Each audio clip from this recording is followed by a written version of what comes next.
Disclaimer. The video you are going to watch is made only for school requirement. Not entirely, but most of the speaker's speech were based on research and has nothing to do with their political affiliations or any standpoint each of them have unless otherwise stated.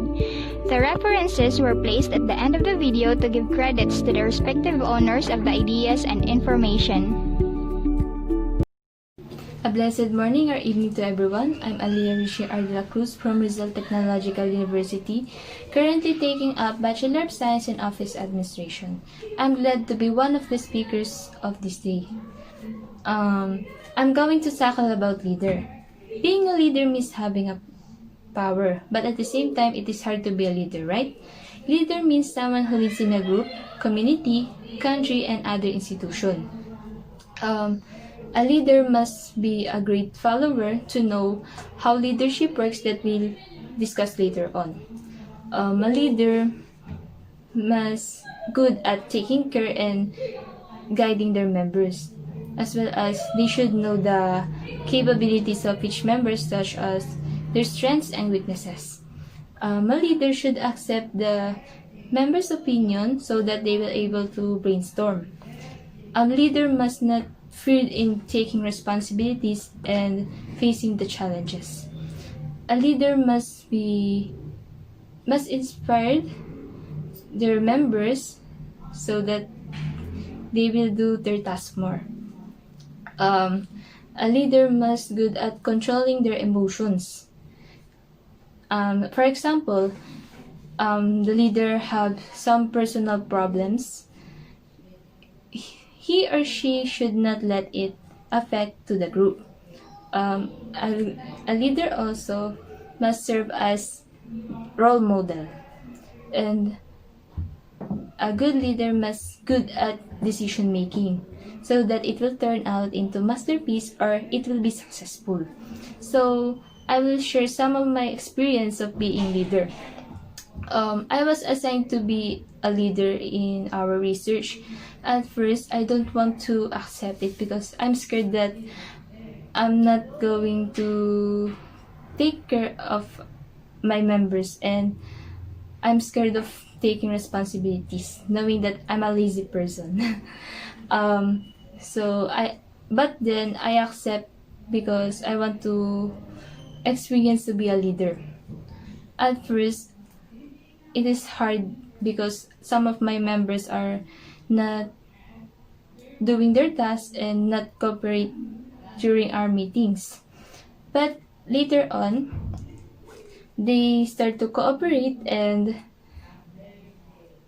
doing their tasks. So the day of our defense are turned out into successful, and we get higher grades. So I'm not happy because I'm the one who worked hard for that and the other member. But I'm happy because they change, and so I'm a bit satisfied for that. I thought that I will not be a leader anymore, but then I was assigned to be a leader for our Filipino research.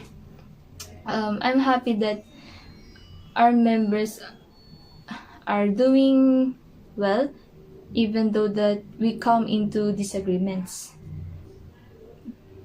Now that I'm a freshman college student, I'm currently class representative of our section. So I try my best to guide my classmates and voice out their opinions. So let's move on. For the future leaders, there are some characteristics of being a good leader. One, honesty. The leader should honest enough to get the members' trust. Next, the ability to delegate. The leader should assign the task according to their capabilities. The third one is communication. It is effective that they have a good talk, so they will have a good relationship. The fourth one is sense of humor. Sometimes leaders should lighten up the mood so that everyone will enjoy their work. The fifth is the important thing that leaders should have is confidence. The leader should have confidence enough to take risks and achieve higher goals. The next one is positive attitude. The leader should always positive, especially when doing decision making, so it will be successful in that way. The next one is creative. The leader should be creative enough to think the new ways on solving problems. The last two is ability to inspire. The leader should inspire their members so that they will able to continue their work. And the last one is intuition. They should trust in their intuition and or gut feel, so that either positive or negative, but at least they will try their best to work with it. So let's move on to leadership. Leadership means the group of people act towards with the same goal. Leadership, it is important being able and prepared to inspire and guiding the members. There are different varieties of leadership, like a politician leader pursuing a passionate personal cause, an explorer cutting the path through the jungle for the rest of the members follow, and last is an executive developing a company strategy to beat the competition. There are many different of leaders, but they have same goal to be successful. Before I end my speech, I will leave a quotation for the future leader in the next generation. Always remember that the leaders should believe themselves and their co-members, so they will be successful together. Thank you for listening my speech, and God bless you. Administrative and clinical teams, while effectively managing resources, rapidly evolving technological and clinical advancement, rising costs, and crowning ethical concerns, healthcare leaders must constantly adapt and innovate solutions. Effective leadership plays a crucial role in shaping a cultures of healthcare organizations and ensuring its ability to tackle complex issues related to healthcare delivery. Healthcare leaders plan, direct, and coordinate healthcare service. Healthcare leaders also set goals and objectives, manage finance and monitor budgets, and department heads. Accomplishing this task requires not only a vast array of skills but also significant leadership qualities, including the following: integrity. Healthcare executives see the moral tone for their staff, and almost it must be infused with integrity. Vision leading a staff and the future requires preparations, goal set, strong listening skills. Leaders earn respect when they demonstrate respect. Listening to others and seeking out opinions allow leaders to hear the best ideas and learn important information. It also shows staff members that leaders value their contribution. Safety prioritization. leadership skills of public safety management is the ability to prioritize, knowing what requires immediately attention and what can wait, can make a significant reference and the effectiveness of the public safety program. Prioritization skills during an emergency are the paramount when it comes ensuring the safety of the public. As a public safety, you will need to establish an order by deciding what to do address first when implementing crisis management techniques. Safety must resolve issues that arise with available tools on hand. Don't always have access to the supplies you need. You also must know how to strategize as well as implement your strategies to handle immediately risks while at the same time preparing for applications. An effective public safety is highly organized. When you organize, it takes less energy to manage situations and people during an emergency. Organization skills involve con- configuring resources, including people, equipment, and supplies, in an orderly manner by creating structures and systems. This also makes it easier to deal with demand arise. Good leaders inspire others to action by their example and their words, and by having confidence in their team support staff. A good leader encouraged his team to participate by asking for their input and feedback in staff meetings. By recognizing the skills and abilities of the staff, and you also still self-confidence in them, which encourages and motivates them to perform effectively. Great safety leaders should realize their accountability for preventing hazardous situations and take responsibility for mistakes that may occur in the field. Instead of passing blame or hiding errors, leaders should also expect the same degree of accountability from their workers. Safety leaders should have extensive background knowledge of industry. Leaders having a positive attitude keeps team members motivated. Safety leaders have a big influence on the work environment, and when positivity is in the air, workers are more likely to enjoy going to work every day. It's important for safety leaders to also be positive with regards to facilitating a safe work environment. Great safety leaders ensure that the workplace environment is effectively managed while decreasing the probability of hazardous accidents from occurring.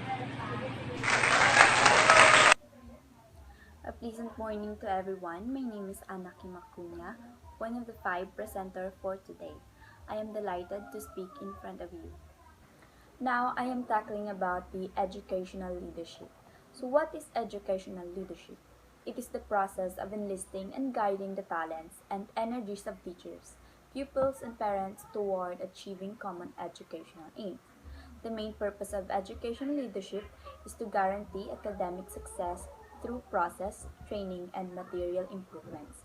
Unfortunately, this success cannot be guaranteed or even accomplished without the help and collaboration of everyone involved, including the students, parents, teachers, policymakers, and even the general public. From a business standpoint, educational leadership is a method of quality control and academic management. So, how to become an educational leader? Every academic level has education leadership, career opportunities.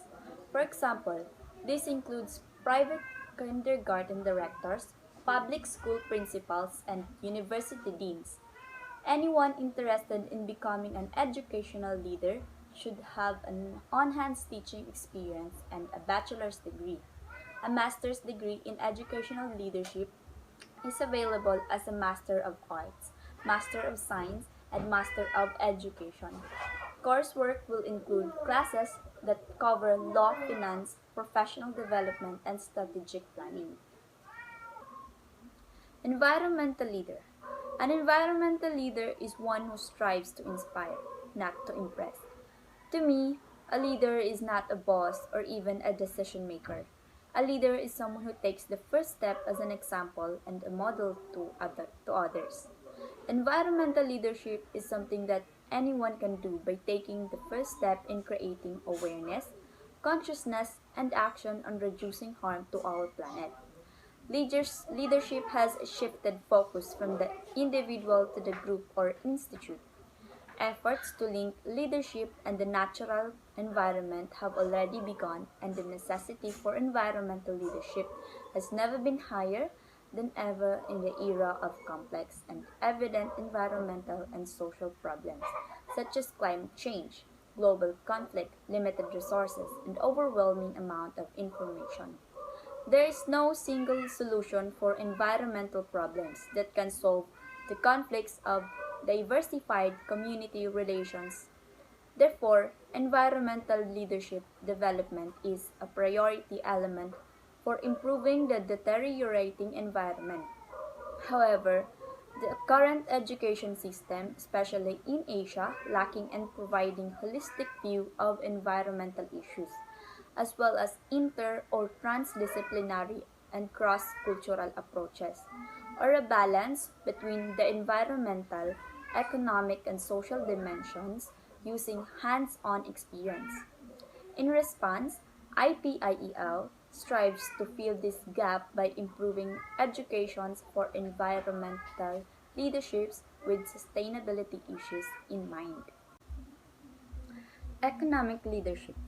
Economic leadership is about making the hard policies decisions that are for the good of the country, even if it means taking something away from those with a vested interest. Part of that inevitably involves our political leaders, education the electorate as to why such policy changes are good for the country, and inevitably in their own best interest in the ano ba yan? Huwag kayong maingay, please. Economic leadership. Economic leadership is about making the hard policy decisions that are for the good of the country, even if it means taking something away from those with a vested interest. Part of that inevitably involves our political leaders, educating the electorate as to why such policy changes are good for the country, and inevitably in their own best interest in the longer run. Economics governed by former economics students grow faster than economics governed by leaders with other education backgrounds, a result which is evident for presidents. Faster growth occurs during an economic leader's first year, primarily through investments. When focusing on close elections which quasi-randomize economic leadership, I found a large effect that is a robust controlling for a leader's advanced education.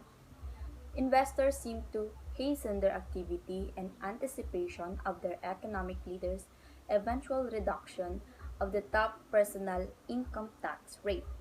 Overall, the findings suggest that economic leaders improve short-term growth through the anticipation of policy changes. Small strategy, small things, but what would I encourage you to do is think about this.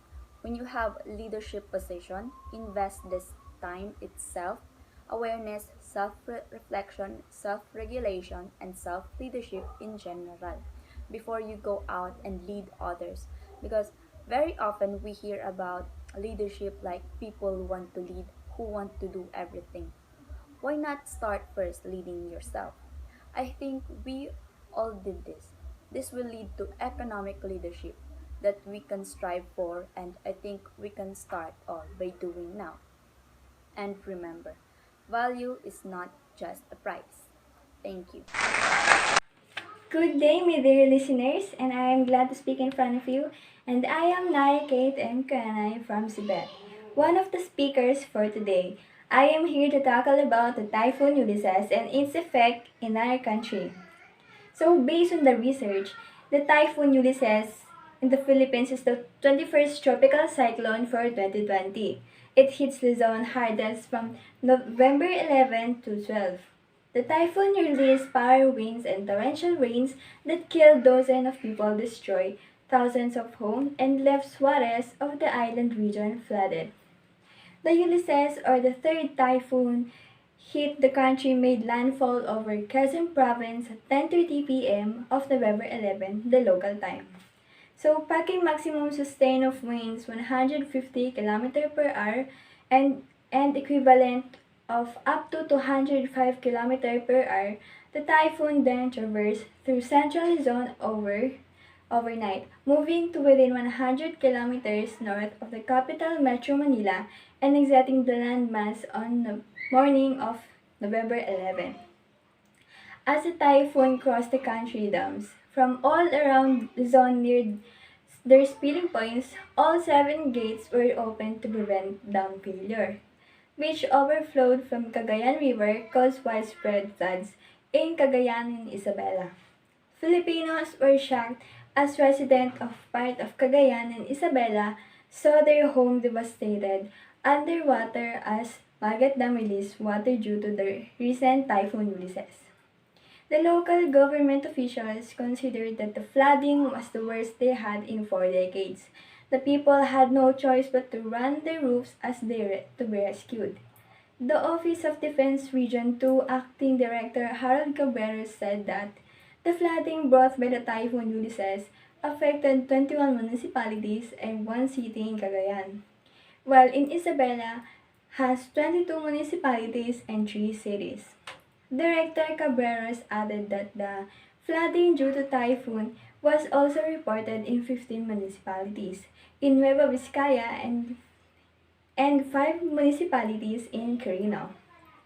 Further, the OCD, or the Office of Civil Defense Official, said that more than 1,500 families composed of 583 and 493,000 individuals were also affected by the Typhoon Ulysses in Cagayan Valley region, leaving more than 2,200 families in evacuation center.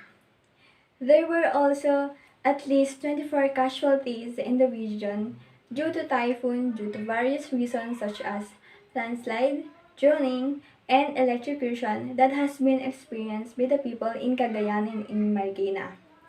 Carberry showed that 3 sustained injuries and 3 were reported missing.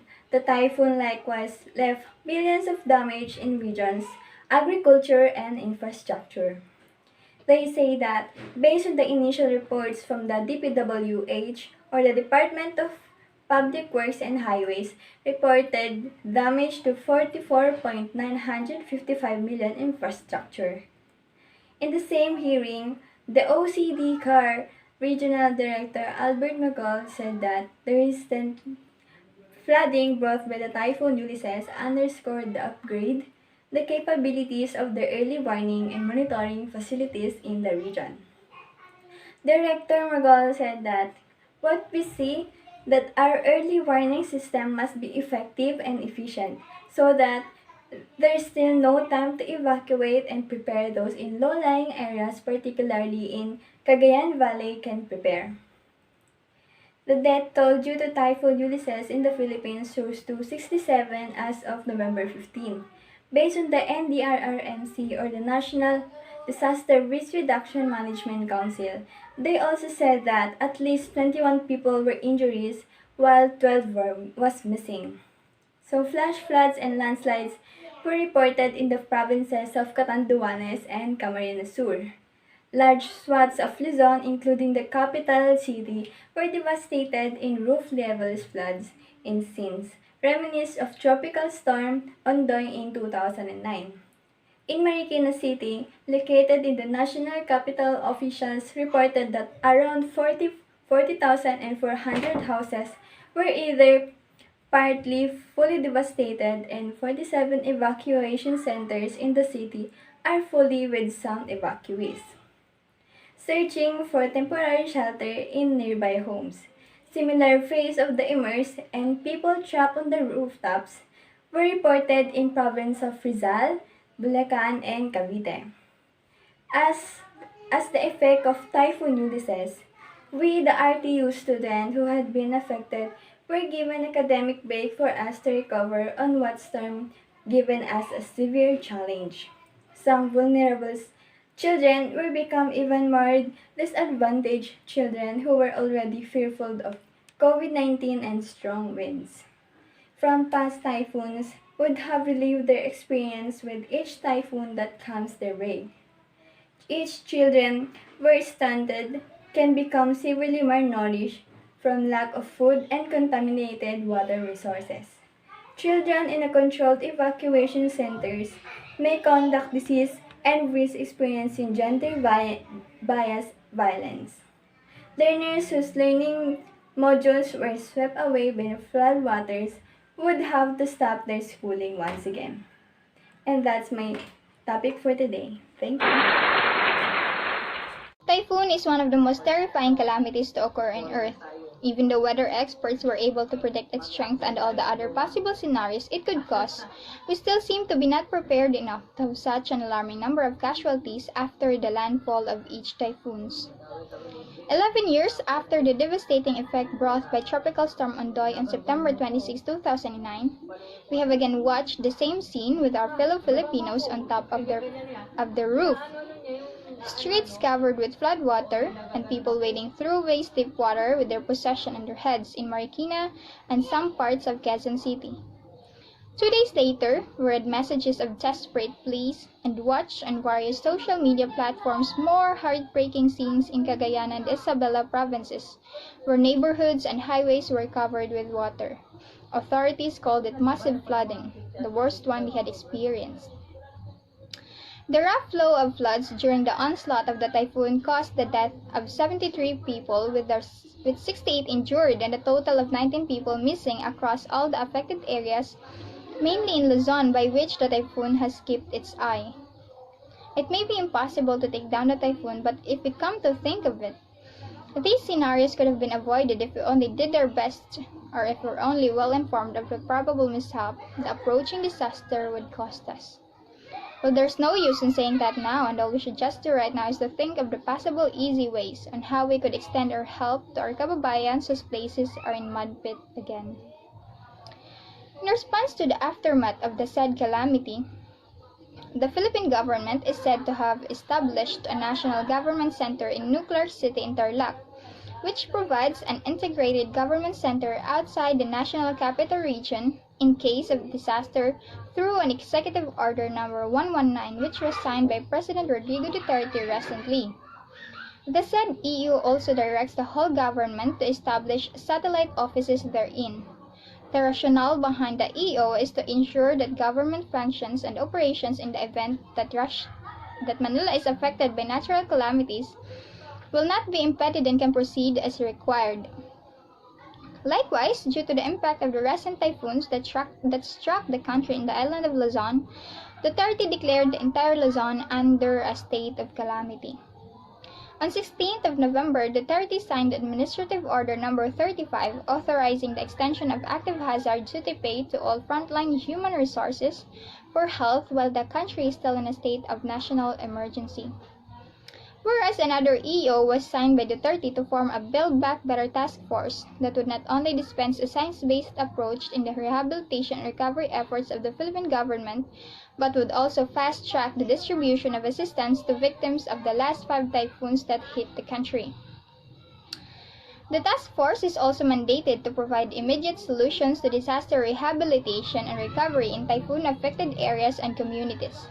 This task force is chaired by the Department of Environment and Natural Resources with the Department of Public Works and Highways as co-chair. The Office of the President will oversee the task force and it will report to the President through Executive Secretary Salvador Medialdea. Other national agencies in the task force include the Departments of Agriculture, Budget and Management, Social Welfare and Development, National Irrigation Administration, National Electrification Administration, and National Housing Authority, among others. Law enforcement agencies like the Philippine Air Force, Philippine Navy, and Philippine Coast Guard and local government units will also be extending assistance to the task force when necessary. According to Presidential Spokesperson Harry Roque, the task force is necessary so that there's a more permanent body to address and monitor the multifarious issues and concerns involved in the rehabilitation and recovery phase of typhoon-affected areas. The task force will also focus on developing expertise on post-disaster rehabilitation and recovery of typhoon-hit areas, since the proposed legislation to create the Department of Disaster Resilience has yet to be enacted to law.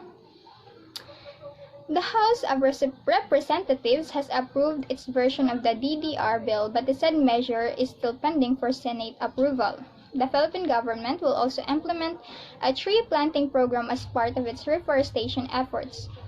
This is integral to the government's initiatives in preventing deadly floods whenever a typhoon or heavy rains hit the country. One way to implement the reforestation program is by making it mandatory for public transport cooperatives and individuals to commit a specific number of trees to be planted before acquiring a franchise or license. This mandatory scheme was proposed by the Land Transportation Franchising and Regulatory Board, or LTFRB, which is under the Department of Transportation in coordination with DENR and LGUs in identified areas where reforestation is necessary. This initiative will be implemented nationwide. Duterte also vowed that the government will strengthen its forest protection efforts to fight illegal logging and illegal mining with the help of LGUs. The fact that our country, Philippines, is located along the Ring of Fire and the Typhoon Belt, it has become a challenge to us on how to reduce the risk of disasters through disaster preparedness and mitigation. And as a citizen of this country, I commend the LTFRB for proposing the tree planting program, which is essential when it comes to curbing the immense flooding across all prone areas.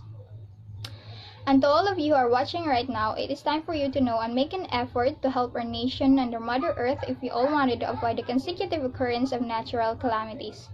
You can actually quench your boredom by planting small trees around your homes, or if you have something to do this quarantine and you have no time for such, then at least do not make an effort of adding up to the piling environmental problems. Dispose your garbage properly so your personality won't smell. Stay safe, everyone. Thank you.